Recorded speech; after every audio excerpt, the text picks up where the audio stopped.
Epperly adalah seorang ibu anak satu yang diculik dan dikurung selama 4 tahun oleh seorang bos yakuza kejam bernama Taiko. Awalnya dia akan dijadikan wanita penghibur seperti wanita-wanita lainnya. Namun karena Taiko jatuh cinta dengannya, dia tidak dipekerjakan oleh Taiko, tapi disandra agar Epperly patuh dengannya. Sebaliknya yang terjadi adalah Epperly justru memberontak dan melakukan perlawanan. Film yang berjudul Epperly 2015 ini akan berfokus pada perjuangan bertahan hidup seorang wanita bernama Epperly dari serangan pembunuh bayaran sadis kiriman dari Taiko. Oke, tidak usah berlama-lama lagi, langsung saja kita ke alur cerita lengkapnya. Di awal film, di sebuah apartemen, Epperly keluar dari sebuah ruangan sempit dan menuju ke toilet dalam keadaan penuh lebam. Lalu dia meraih sebuah handphone dan pistol yang sebelumnya dia sembunyikan. Dengan sisa tenaga yang ada, dia lalu mengambil pistol dan menembak semua pelanggan dan penjaga yang ada di sana.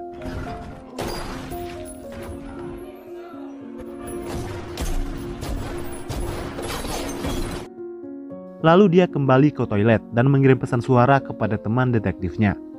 Epperly menagih janji si detektif yang berjanji akan membantu membebaskannya. Tak lama berselang, semua handphone yang ada di apartemen itu tiba-tiba berdering.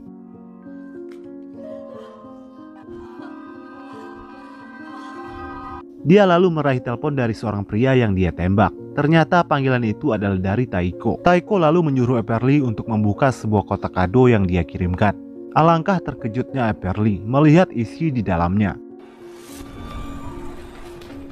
adalah kepala teman detektifnya. Taiko sangat kecewa dengan kekacauan yang dibuat oleh Epperly. Sebagai balasan atas perbuatannya, Taiko mengancam akan membunuh Epperly dan ibunya. Setelah itu, Taiko akan menjual putrinya.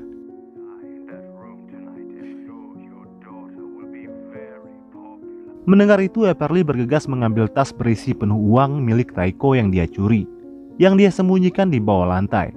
Lalu Epperly menelpon dan menyuruh sang ibu untuk membawa anaknya pergi dari rumah.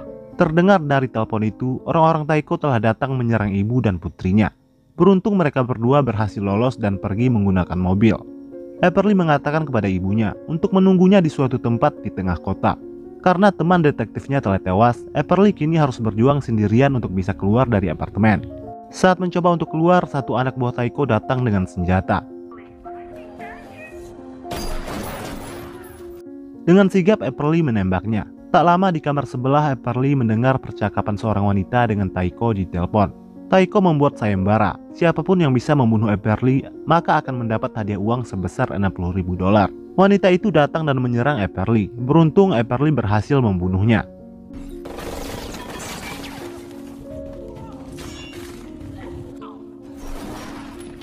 Setelah itu datang dua orang wanita lainnya yang juga ingin membunuh Epperly.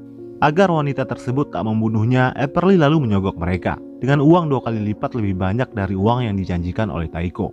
Tapi karena terlalu serakah, kedua wanita itu malah saling membunuh satu sama lain.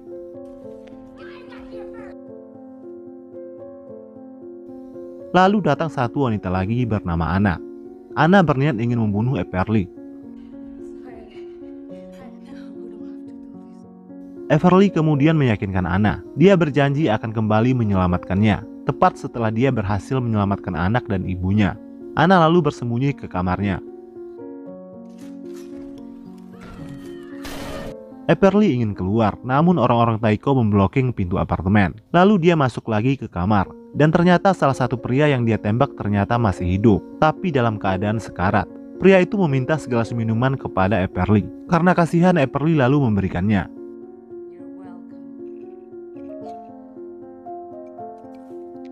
Malam pun tiba. Epperly melihat dari jendela. Orang-orang Taiko dengan seekor anjing sedang berjaga di bawah apartemen. Tidak ingin berdiam diri saja, Epperly memutuskan untuk keluar membawa senapan.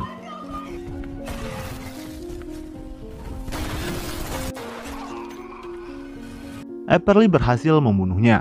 Setelah itu dia mendapat telepon dari ibunya. Epperly bilang kalau dia akan segera datang, tepat setelah semua urusannya selesai. Tak lama setelah itu, para polisi bayaran Taiko pun tiba. Dari monitor CCTV, Epperly melihat para polisi tersebut menyuruh semua penghuni keluar untuk mengosongkan apartemen. Namun ada satu wanita tua yang menolak untuk pergi. Sementara para polisi tidak menyadari kalau masih ada Anna yang bersembunyi di apartemen itu. Epperly lalu mengambil kesempatan untuk keluar dengan berpura-pura sebagai penghuni lain. Namun aksinya tersebut gagal. Para polisi berhasil menangkapnya dan membawanya masuk kembali. Lalu pria itu mengatakan ucapan dari kakeknya, tempat perlindungan terbaik terkadang berada di tengah badai. Mendengar itu, Everly mendapat sebuah ide. Dia lalu menelpon si ibu, menyuruhnya datang menemuinya ke apartemen untuk mengambil tas berisi uang yang ada di tangannya.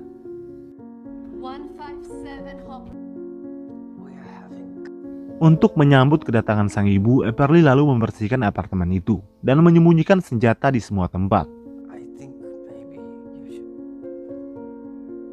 Setelah selesai, dia lalu menyalakan rokok untuk si pria sekarat sebagai permintaan terakhir. Tak lama ibu Everly pun tiba. Lalu Everly menyuruh ibunya untuk berpura-pura mengunjungi wanita tua tadi yang menolak keluar dari apartemen. Sang ibu pun berhasil masuk. Salah satu penjaga sepertinya tahu kalau wanita itu adalah ibu Everly. Menyadari akan hal itu, Everly pun bergegas keluar. Dia berhasil membunuh 2 orang penjaga tersebut dan membawa ibu dan anaknya masuk. Karena sudah 4 tahun tidak bertemu, Messi anaknya tidak mengenali Everly lagi. Lalu dia memberikan hadiah kepada Messi, boneka yang seharusnya dia berikan 4 tahun yang lalu.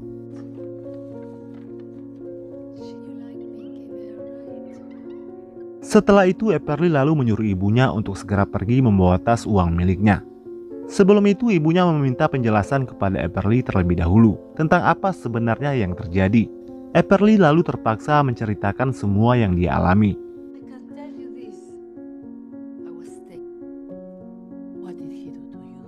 Di luar, Messi malah membuka kado berisi kepala detektif yang dikirim oleh Taiko.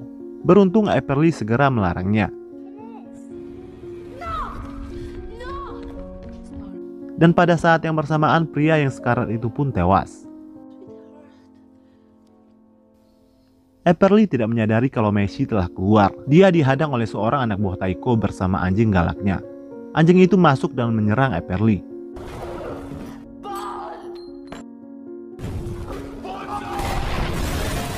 Penjaga dan anjing itu pun tewas terkena ledakan. Mendengar itu, para anak buah Taiko yang lainnya lalu naik ke atas. Lalu Everly buru-buru membawa anak dan ibunya bersembunyi ke kamar Anna. Tepat setelah ibu dan anaknya masuk, mereka pun tiba. Lalu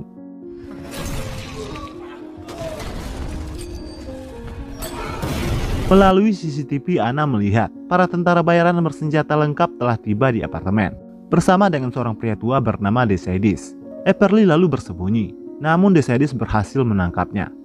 Dia pun diikat di dalam sebuah kerangkeng besi dan disiksa.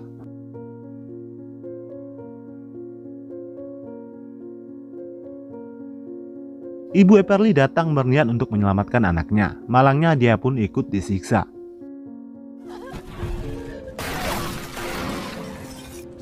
Melihat itu, dengan sekuat tenaga Everly berhasil melepaskan diri, membunuh Decidis dan semua pengikutnya. Setelah itu, Everly mendapat telepon dari Taiko yang ternyata berada di apartemen sebelah. Tentara bayaran Taiko menembak ibunya hingga tewas. Everly sangat terpukul akan hal itu. Lalu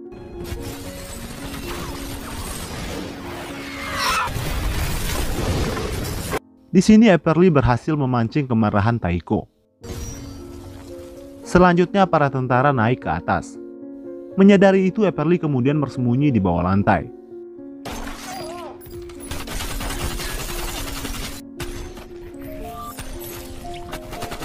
Dengan mengendap-endap, Everly berhasil melenyapkan mereka satu persatu.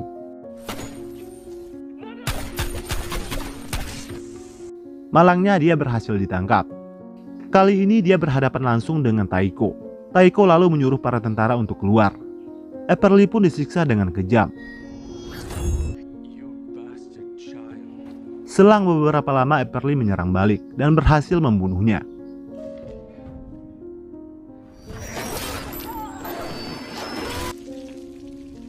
Kembali ke Anna, saat dia berusaha menelpon 911, seseorang masuk dan menewaskannya.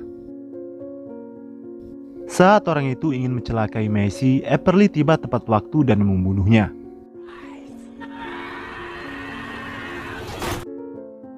Tak lama berselang, polisi sungguhan pun tiba dan segera menyelamatkan Everly dan anaknya, dan film pun selesai.